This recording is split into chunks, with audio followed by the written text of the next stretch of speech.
All right, so get this. We're going to dive deep into the science of athletic success. Like no crystal ball, but real science. You sent over these excerpts from the NSCA Essentials of Sports Science, and I gotta say, this stuff is really fascinating. It really is. The field is just exploding right now. We're Yeah. moving past these old school training myths into this data-driven approach. It's about understanding the athlete as a complete system. Exactly. It's like cutting edge tech meets the human body.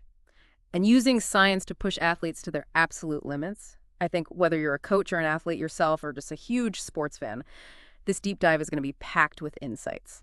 Training, injury prevention, even a peek into the future of the field. Yeah, and one of the things that really struck me from the book was this idea of the rise of the sports scientist.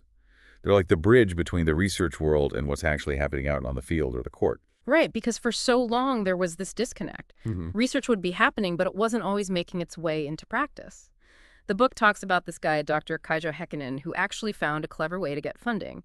He connected resistance training to health issues because there was more funding available for that. It's amazing how creative people had to be. Right. It just shows how important it is to connect research and application. It's a really exciting time to be in this field.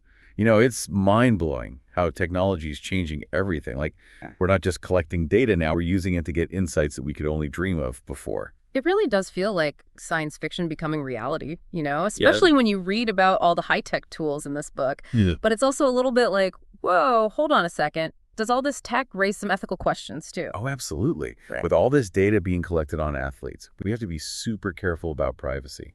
Just like in any field that deals with personal information. Yeah, and it makes you think about access too. Like some of this technology is really expensive. So how do we make sure everyone benefits, not just the athletes with the biggest budgets? That's a huge point.